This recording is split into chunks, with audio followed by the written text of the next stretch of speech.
కర్నూలు జిల్లా గూడూరు మండలం పొన్నకల్లో ఉన్నటువంటి మైనర్ బాలిక మీద అత్యాచారం అఘాయిత్యం చేశారు. ఈ నేపథ్యంలోనే పోలీసులు కేసు నమోదు చేశారు. అయితే ఇందులో ఉన్నటువంటి నిందితులను కాపాడేటువంటి ప్రయత్నం చేస్తూ ఉన్నటువంటి చట్టాన్ని నిర్వీర్యం చేస్తున్నారని చెప్పి ఈరోజు తల్లిదండ్రులతో పాటు ప్రజా సంఘాల ఆందోళన చేపట్టే మనతో మాట్లాడడానికి తల్లిదండ్రులు ఉన్నారు. చెప్పండి అమ్మా, ఏం జరిగింది పెద్ద మీ మా పొలానికి వెళ్తుంటే సార్, పొలానికి వెళ్తుంటే మధ్యలోకి పోయినక్కడ మా పాప కొద్దిగా ఇంటికాడ ఏదో మర్చిపోయింటే వెనక్కి పంపించినాను సార్. వెనక్కి పంపించింటే మళ్ళా తిరిగి వస్తుందేమని చూస్తే రాలేకుంటే ఇంటికి పోయినాం. ఇంటికి పోయి అలా చుట్టుపక్కల అంతా చూసినాం. చూస్తే ఆడ కనిపించకుంటే సాయంత్రం 6 గంటలప్పుడు 6 గంటల వరకు చూసి తర్వాత కనిపించలేం. ఆ తర్వాత పోయేసి కొంచెం తెలిసిన వాళ్ళు చుట్టుపక్కల ఇట్ట పలానోళ్ళు ఇట్ట పోయినారు అని చెప్తే మేము అక్కడక్కడ వాళ్ళు వెంపడే తిరిగినాము. ఓ రోజల్లా తిరిగినాము, వాళ్ళు వెంపడే బుడికిస్తారోమని పోయి తిరిగి వచ్చినాము. కనపడకుంటే వచ్చి గూడూరులో వచ్చి పోలీస్ స్టేషన్లో కంప్లైంట్ ఇచ్చినాము. ఏమంటున్నారు పోలీసులు? ఏమన్నారు? పోలీసులు రాసినారు, అన్నీ చేసినారు, కానీ మళ్ళీ ఇప్పుడు ఒక్కరిని పంపించినారు. నలుగురని వదిలిపెట్టినారు. ఎవడ పెట్టినారో తెలియదు సార్. అంటే ఎందుకు వదిలిపెట్టారని మీరు అనుకుంటున్నారు? ఏమో సార్, తెలియదు మనకు. అది వాళ్ళు ఎందుకు వదిలిపెట్టినారు. ఉం. ఒక్కరిని ఇందులో ఒక్కరి ప్రమేయం ఉందా, అందరిది ఉందా? అందరూ కలిసే పంపించినారు సార్. అంటే మీకు కావాలనే ఉద్దేశంతో వాళ్ళ మీద పగతో అందరిని ఇరికిస్తున్నారా మీరంటే? మాకేం పగలేదు, వాళ్ళకి మాకేం పగలేదు సార్. ఉం. ఏం అసలు ఎప్పుడు పగలేదు. మేమంతా ఒకటి తల్లి పిల్లలకి ఉంటాము. ఉం. వాళ్ళు ఏం చేసినారో, వాళ్ళు కడుపులో ఒకటి పెట్టుకొని పైన ఒకటి చూపించినారో అది ఎట్టనో తెలియదు సార్. ఏం జరిగిందమ్మా, ఏం జరిగింది అనుకుంటున్నారు? అదే సార్, మా ఆయన చెప్పినది అదే జరిగింది. ఇట్ట వెళ్ళారు, మాకేం పగలేదు వాళ్ళతో. వాళ్ళు ఎవరో మేము కురువాళ్ళం, వాళ్ళు బాయళ్ళు. మాకేం పగలేవు, ఏం లేవు. మేము ఒకరి గురించి పోము. చేయాలని కావాలని చేసినారు మమ్మల్ని. ఇట్లా చేసిన స్టేషన్ పోతే కూడా పోలీసులు కూడా ఎవరు పలుకుతలేరు మాకు. ఎన్ని పోయినా కూడా న్యాయం చేస్తలేరు మాకు. కానీ ఒకరిని పట్టుకున్నారు, కానీ నలుగురిని పట్టుకుని ఒక్కరిని పెట్టుకున్నారు. కానీ మాకు అదే ఏం వాళ్ళ గురించి మాకు తెలియదు. వాళ్ళు ఎవరో మేమెవరు. కానీ మేము పని పోవాలంటే కూడా బెదపడిస్తారు వాళ్ళు. ఏటి పోవాలన్నా బెదపడిస్తారు. ఒక పొలాన్ని పోయాలన్నా ఏటి పోవాలన్నా వాళ్ళదే డిమాండ్ ఎక్కువ అవుతుంది సార్. ఇట్లా చేసినా కూడా మాది ఏం పట్టించుకోలేరు. వాళ్ళదే పట్టించుకుంటారు కానీ మాది పట్టించుకోలేరు.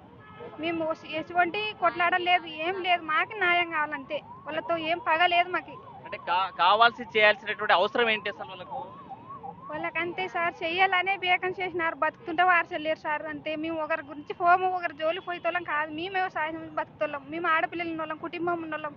వాళ్ళతో మాకేం కుటుంబం, వాళ్ళు బాయలు మేము కురువాళ్ళం సార్. బేకం చేసినారు మాకైతే వాళ్ళతో ఏం లేదు. మాకు న్యాయం జరగాల అంతే. మాకు న్యాయం జరగాలి. మా పాప బాలిక కాదు కదా సార్, సన్న వయసు. మాయమాటలు చెప్పి తోలుకెళ్ళారు వాళ్ళని. మేము పని పోయినాము, కావాలని చేసినారు. వాని వాళ్ళు చేయాలని చేసినారు మమ్మల్ని. మాకు న్యాయం కదా. వాళ్ళిద్దరు ఏదో లవ్ చేసుకున్నారంట, నిజమేనా ఇది? అదంతా సుల్ల సార్. కావాలని చెప్తున్నారు. బేకన్ మా మినంగా బెదిరించి ఇట్లా చెప్పినారు. చెప్పి ఆ పాపను బెదిరిస్తే ఆ పాప సన్న వయసు పాప ఏం చేస్తుంది? వాళ్ళకి ఎదబడి అటు చెప్పింది. ఇట్లా ప్రేమలు ఇవ్వాలని అని చెప్పేసింది. ఆ పాపకు సన్న వయసు ఏమి కూడా తెలియదు అని మా బిడ్డ విచారించుకుంటే కూడా పోలీస్ స్టేషన్లు అన్ని తిరిగినా కూడా వాళ్ళని ఏం చేయలేరు, ఏం చేసలేరు కూడా. వాళ్ళని వదిలిపెట్టేశారు. మాకు న్యాయం కావాలంతే. మాకు వాళ్ళతో ఏం వద్దు, రంకులు వద్దు, ఏం వద్దు. మేము ఏటి పోలన్నా ఎదబడిస్తారు వాళ్ళు మమ్మల్ని.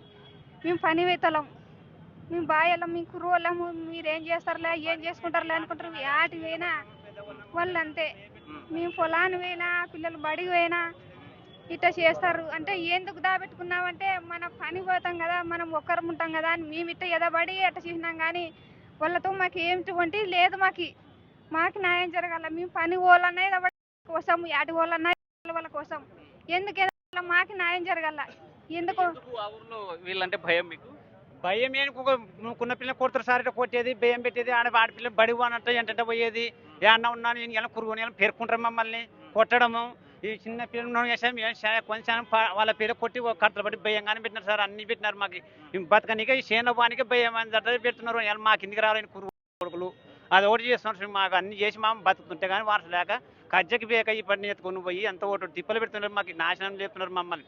దీని ఎలా ఎట్లా దొరుకుతారు, ఎట్లా నా కొడుకులు వాని ఎలా ఇప్పుడు కానీ తంతం పొడుస్తామని మంది చెప్తున్నారు. అంతా ఆడాడ కానీ వాని ఎలా కానీ ఇది కేసు వాని రాని ఇది ఒకటి బెయిల్కి రాని దీని ఎలా చంపేసామంటే చంపేయండి అనుకుంటూనే ఉన్నాం సార్. ఇప్పుడు కానీ కానీ అన్ని చెప్తున్నారు, అన్ని చెప్పేది పడిస్తాను. ఇప్పుడు కానీ బేదపడితే మా మీద పడకుండా మా కాపిలో మంచుకున్నాం. లాస్ట్ సంపని మమ్మల్ని చూసుకుందాం లేదు. దేవుడు ఊరు రోజు బతుకున్నాం. మాకు న్యాయం జరగాలంతే. న్యాయం ఆ న్యాయం లేకుండా న్యాయం జరగల మాకంతే. వీళ్ళు ఇందాక చెప్తున్న పోలీసులు ఏమంటున్నారు? పోలీసులు మోసగిస్తున్నారు అట్నే మోసగిచ్చి పట్టుకొస్తున్నాయా మేము లేమమ్మా చట్టం మా ఉండగా మాకు చెప్పండి అంటున్నాం. పట్టుకొస్తున్నాం అది చేస్తున్నాం ఇప్పుడు చూపొకరు పంపించాం ఇద్దరిని నలుగురిని ఇక్కడే పెట్టుకున్నారు. అది న్యాయం కావాలి మాకంతే. అత్యాచారం అందరూ చేశారా లేకపోతే చేసేవాడిని సహకరించారు వీళ్ళంతా? ఒక్కరు చేసినారు, ఒకరు చేసి బాబుని అంతా సహకరించినారు. అందరూ కలిసి నా తోలుకమైనారు అంతా ఫోన్లో చెప్పి తోలుకమైనారు అంతా. ఇది వారం నుంచి ఎట్లా మా సంసారం చేసుకుంటే ఎట్లా అప్పటి ఇప్పుడు దొరకని అట్టే కసరు కానీ చేతిలో ఉంటే లాక్కొనట్టే పోయి అంతా ఏమేమి చేసి ఆ పార్టీ ఇప్పుడు కానీ తిక్క చేస్తుంది.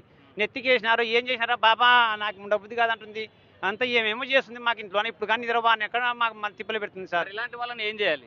ఏం చేయాలంటే కోర్టుకు పంపించేది చేయాలి. అది దాని పేరు ఏమంటారు అన్న చట్టం ప్రకారం చేయాలా, అది న్యాయం చేయాలి మాకంతే. అదొకటే. మీరు చెప్పండి సార్, పోక్సో కింద ఒకరు అత్యాచారం చేస్తే సహకరించినటువంటి మరో నలుగురు పైన ఎలాంటి సెక్షన్స్ వర్తిస్తాయి? ఆ చట్టం ఏం చెప్తుంది? పోక్సో చట్టం అనేది క్లియర్గా చెప్తున్నటువంటి విషయం ఏంటంటే 18 ఏళ్ళు నిన్నని పిల్లలను అంటే బాలిక కావచ్చు బాలుడు కావచ్చు వారికి ఎటువంటి ఇబ్బంది కలిగినా ప్రైవేట్ పార్ట్స్ అబ్యూస్ కావచ్చు లేకుంటే సెక్సువల్గా ఏదైనా కావచ్చు వితౌట్ ఇంటెన్షన్ ఉన్నప్పటికీ దాన్ని పోక్సో చట్టం అనేది వర్తిస్తుంది. దీంట్లో ఏం జరిగింది ఈ సంఘటనలో మనం మాట్లాడుకుంటే ప్రస్తుతానికి అమ్మాయికి వచ్చేసి నిండుగా కరెక్ట్గా 15 ఏళ్ళు 2 నెలలు వ్యవధి, 10వ తరగతి చదువుతుంది అమ్మాయి. చదువుతున్నటువంటి క్రమంలో బోయ హరికృష్ణ అనే అబ్బాయి ప్రేమ పేరుతో చెప్పి తీసుకెళ్ళిపోయి అతని యొక్క స్నేహితులతో హెల్ప్ తీసుకొని ఒక చోటు నుంచి ఒక చోటికి ట్రావెల్ చేస్తూ ఒక చోటు నుంచి ఒక చోటు ట్రావెల్ చేస్తూ అక్కడ పెళ్లి చేసుకున్నాము కదా అనే ఒక నెపంతో సెక్సువల్గా ఇంటర్ కోర్స్ అయ్యి అమ్మాయిని మరీ తీసుకొచ్చి ఊర్లో వదిలిపెట్టడం జరిగింది. ఇది కంప్లీట్గా పోక్సో చట్టంకు వర్తిస్తుంది. దీంట్లో సహకరించినటువంటి ముద్దాయిలను పోలీసు వారు కంప్లీట్గా ప్రొటెక్ట్ చేస్తున్నారు. ఇది ఎందుకు అనేది మాకు తెలియదు. ఒక ముద్దాయిని మాత్రం రిమాండ్ చేశాము, ఇంకా మిగతా ముద్దాయిల్ని మేము విచారిస్తున్నాము అంటే విచారణ అనబడేది ఎప్పటికైనా సరే సాక్షుల్ని బట్టి విచారించాలే కానీ ముద్దాయిలను విచారించడానికి ఎక్కడా ఏ చట్టము లేదు.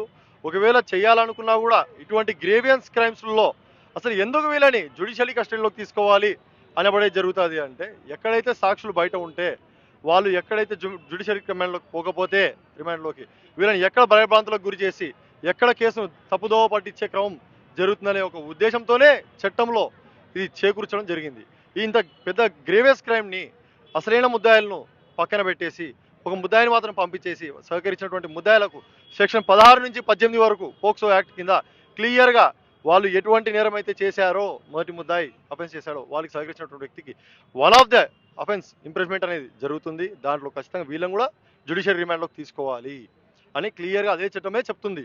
అయినప్పటికీ పోలీస్ అధికారులు వాళ్ళ చేతిలో చట్టం ఉందని చెప్పేసి వాళ్ళకి నచ్చినట్టుగా రాసుకునేదే చట్టమని అనుకుంటున్నారు. కాబట్టి ఇది రాజ్యాంగానికి మరియు ఆ చట్టానికి విరుద్ధం అని చెప్పేసి నేను చెప్తున్నాను. దీనిపై ఖచ్చితంగా ఎవరైతే చేస్తున్నటువంటి సహకరిస్తున్నటువంటి పోలీస్ అధికారులు ముద్దాయిలకు వాళ్ళ మీద ఖచ్చితంగా చట్టపరమైనటువంటి చర్యలు మేము తీసుకుంటాము. ఇంకా పై కోర్టుకు వెళ్తాము. ఖచ్చితంగా హ్యూమన్ రైట్స్ వారు కూడా ఖచ్చితంగా ఇదే విషయమై చెప్పారు. అదేవిధంగా చైల్డ్ వెల్ఫేర్ డిపార్ట్మెంట్ నుంచి నేను కోరుకుంటున్నటువంటి రిక్వెస్ట్ ఏంటంటే మైనర్ బాలికకు రీహాబిలిటేషన్ కౌన్సిలింగ్ జరగాలని కోరుకుంటున్నాను. ఈ విషయమై 6 రోజులు అయినప్పటికీ 2వ ముద్దాయి నుంచి 4వ ముద్దాయి 5వ ముద్దాయి వరకు కేసులోకి చేర్చిన స్టేషన్లో పెట్టుకొని వారికి ఏమి కావాలంటే అది వస్తువులు అందిస్తూ వారిని ప్రొటెక్ట్ చేస్తూ వారి యొక్క కుటుంబ సభ్యుల నుంచి బాధిత కుటుంబాలకి బెదిరింపులు చేస్తూ కేసు వెనక్కి తీసుకోవాలని చెప్పి మెజిస్ట్రేట్ గారి యొక్క రికార్డు స్టేట్మెంట్ అయ్యేంత వరకు వీళ్ళకి బెదిరింపులు వస్తూనే ఉన్నాయి. ఈ విషయంకై ఫోన్ చేస్తే వారిని విచారిస్తున్నాము. ముద్దాయిల్ని ఎందుకు విచారిస్తున్నారో నాకు ఇంతవరకు అర్థం అవ్వట్లేదు. ఇది ఏ న్యాయ వ్యవస్థలో ఉందనేది నాకు ఇంతవరకు తెలియట్లేదు. చట్టపరంగా ఎవిడెన్స్ లేకుండా ఎవరిని అదుపులోకి తీసుకొని శిక్షించే చర్య ఎవరికి లేదు కదా, చట్టం కూడా అదే కదా చెప్తుంది. Primary evidence it is a prima facie complaint based on. అందుకే ఇదే చట్టమే పోలీస్ అధికారి వారికి క్లియర్గా ఫాల్స్ రిపోర్ట్ అని ఇచ్చే అధికారం కూడా ఇదే చట్టము పోలీస్ అధికారులకు ఇచ్చారు. బట్ అయితే దాన్ని చేతిలో పెట్టుకొని కూడా ఇలా దుర్వినియోగం చేస్తున్నారు. గ్రామంలో బాధితుల యొక్క తల్లిదండ్రులను భయభ్రాంతులకు గురి చేస్తున్నారు అని చెప్తున్నా పోలీసులకు ఎందుకు చర్యలు తీసుకోలేకపోతున్నారంట? ఈ విషయమే పోలీసు వారికి వీళ్ళతో పాటు మేమైనప్పటికి కూడా చెప్తే కోర్టులో పిటిషన్ వేసుకోండి నాకేం సంబంధం అని చెప్పి ఒక జవాబులు వస్తున్నాయి. మాకు రిటర్న్ కంప్లైంట్ ఇట్లా బెదిరింపులు వస్తున్నాయని మీరు రిటర్న్ కంప్లైంట్ చేశారా? రిటర్న్ కంప్లైంట్ చేయడానికి ఫస్ట్ ఆఫ్ ఆల్ బయటికి రావాలి కదా సార్. ఇప్పుడు బాధితులు ఇప్పుడు ముద్దాయిలు ఎక్కడ ఉన్నారో తెలియదు, వాళ్ళ కుటుంబ సభ్యులు ఎక్కడ ఉన్నారో తెలియదు. అక్కడి నుంచి ఇక్కడికి రానిక తిప్పలు పడుతూ వచ్చారు. ఎందుకంటే మీ ముందుకు రావడానికి కూడా ఈ రోజుకి ఇప్పుడు కూడా ఒత్తిడితోనే నడుస్తున్నారు వీళ్ళు. అంటే ఇంత ఒత్తిడికి కారణం ఏమి, దీని వెనుక ఎవరు ఉన్నారు అనుకుంటున్నారు? ఇంకా దీని వెనక ఎవరున్నారు ఏంటి అనేది అది యొక్క పోలీసు వారికే తెలియాలి. ఇంకా ఎందుకంటే చేస్తున్నటువంటి ఈ యొక్క చర్య పోలీసు వారు కాబట్టి వారు ఎందుకు చేయట్లేదు, వాళ్ళకి ఏం ఒత్తిళ్ళు వస్తున్నాయి అనేది మాకైతే తెలియని విషయాలు అవి. ఎందుకంటే మేము అడుగుతుంది వారి చేతిలో ఉన్నటువంటి పని చేయమని అడుగుతున్నాము, దాటి పని చేయమని మాత్రం చెప్పట్లేదు మేము. సార్ చెప్పండి, ఇలాంటి కేసుల పట్ల పోలీసులు నిర్లక్ష్యం వహించడాన్ని ఎట్లా చూడాలి? నిందితులను తప్పించేటువంటి ప్రయత్నం జరుగుతుందని చెప్పి బాధితుల తల్లిదండ్రులు ఆరోపిస్తున్నారు. ఎట్లా చూడాలండి? ఈ పోలీసుల నిర్లక్ష్యానికి సంబంధించినంత వరకు ఇది ఒక వర్గనీతి. ఇదే ధనికుల పిల్లలకు జరిగినట్లయితే ఈ విధంగా వ్యవహరించే వాళ్ళు కాదు. ఇది సామాన్య ప్రజలకు, వ్యవసాయ కూలి కుటుంబాలకు జరిగింది కాబట్టి, అది క్రింది కులాలకు జరిగింది కాబట్టి ఈ తరహా నిర్లక్ష్యము, ఉదాసీనత అనేటువంటిది ఉంది. సో ఈ ఉదాసీనత వల్ల మొత్తం పోలీసు వ్యవస్థనే భ్రష్టు పడుతుంది. దీనివల్ల పోలీస్ వ్యవస్థ అప్రతిష్ట పాలవుతుంది. ఈ నిజాన్ని పోలీస్ అధికారులు గుర్తించడం అవసరం. సామాన్య ప్రజల పట్ల ఇలాంటి అన్యాయాలు జరిగినప్పుడు తక్షణం జోక్యం కలుగజేసుకొని వాటిపైన తగిన చర్యలు తీసుకొని నిందితుల్ని న్యాయస్థానానికి అప్పగించేటువంటి వైఖరిని వాళ్ళు అవలంబించాలి. నేరాల విచారణ అనేటువంటిది, ఆ తప్పుల విచారణ అనేటువంటిది న్యాయస్థానాలు స్వీకరిస్తాయి. స్టేషన్లు న్యాయస్థానాలు కాకూడదు. వీళ్ళు స్టేషన్లు న్యాయస్థానాలు చేస్తూ ఉన్నారు. ఈ విధంగా వాళ్ళ స్వార్థపరమైనటువంటి కోరికలను ఏంటంటే వాళ్ళు ఈడేర్చుకునే ప్రయత్నం చేస్తున్నారు. ఇదే ప్రధాన కారణం. మీరు చెప్పండి సార్, ఏం చేయాలా? ఇటువంటి వాళ్ళని ఏం చేయాలా? మైనర్ బాలికను మభ్య పెట్టి తీసుకెళ్లి అత్యాచారం చేసిన వాళ్ళని ఎలాంటి శిక్షలు పడాలి? మనకి చట్టం ప్రకారమే వాళ్ళని మనము వేరే విధంగా ఏం కోరడం లేదు. చట్టం ప్రకారం చట్టం ఏమైతే ఉందో ఒక నిందితుడిని అరెస్ట్ చేసినారు, మిగతా నలుగురిని కూడా అరెస్ట్ చేసి వాళ్ళని రిమాండ్కి పంపిస్తే గ్రామంలో ఇంకోసారి ఇటువంటి తప్పులు చేయాలంటే భయం ఏర్పడుతుంది. ఇట్లాంటి నిందితులని పోలీసులు కాపాడితే మేము ఏమి చేసినా చెల్లుతుంది అని చెప్పేసి రేపు ఈరోజు బయట తీసుకుపోతే రేపు ఇన్నులు లేకొచ్చి చేస్తే కూడా ఆశ్చర్యపోకర్లేదు. కాబట్టి ఇట్లాంటి నిందితులకి కఠినమైన శిక్షలు చేస్తేనే చట్టం ఉంది. చట్టాన్ని ఇంప్లిమెంటేషన్ చేసినటువంటి పోలీసులు విచారణ పేరుతోని ఎఫ్ఐఆర్ అయిన తర్వాత 24 గంటల్లోనే నిందితులని అరెస్ట్ చేసి రిమాండ్కి పంపించాల. కానీ వారం రోజులు 8 రోజులు అయినా కానీ ఇంతవరకు అరెస్ట్ చేయకపోవడం అంటే ఇది చాలా దుర్మార్గం. ఇట్లాంటి నిందితులని కాపాడుకుంటే ఈ నిందితులకు మన సమాజానికి ఏం మెసేజ్ ఇస్తున్నాము అంటే ఇట్లాంటి కార్యక్రమాలు ఏమైనా చేయొచ్చు, పోలీసులు కాపాడతారు అనే సందేశం ఇస్తున్నామా మనం? కాబట్టి ఇటువంటి నిర్లక్ష్యము, అధికార దుర్వినియోగం, నిర్లక్ష్యంగా వ్యవహరిస్తున్నటువంటి పోలీస్ డిపార్ట్మెంట్లో ఉన్నటువంటి గూడూరు ఎస్ఐ గారిని, కోడుమూరు సిఐ గారిని వెంటనే సస్పెండ్ చేస్తే మిగతా అధికారుల్లో కూడా భయం ఏర్పడుతుంది. ఈ నిందితులని అరెస్ట్ చేసి రిమాండ్ పంపిస్తే నిందితులతో కూడా భయం ఏర్పడుతుంది. లేదంటే ఇట్లాంటి విచ్చలవిడిగా ఎన్నైనా చేయొచ్చు అని చెప్పేసి వాళ్ళకి ఇంకా స్వేచ్ఛ పెరుగుతుంది అని చెప్పేసి నేను డిమాండ్ చేస్తున్నాను. వెంటనే అరెస్ట్ చేసి రిమాండ్ పంపించాలని కోరుతున్నాను. ప్రధానంగా చూస్తున్నాము, మైనర్ బాలికపై అత్యాచారానికి చేసినటువంటి వ్యక్తితో పాటు ఇతర సహకరించిన వారందరూ కూడా తక్షణమే కస్టడీలోకి తీసుకోవాలి, రిమాండ్ పంపించాలి. వారిని శిక్షించే వరకు ఆ న్యాయ పోరాటం చేస్తామని ప్రజా సంఘాలు బాధితులు చెప్పేటువంటి పరిస్థితి. Video Chandrashekar, Hussain RTV, Kurnool. Local to global news at your fingertips. మీ చేతిలో ఒక ఆయుధం. Download Raa TV app. Media legend Ravi Prakash is back.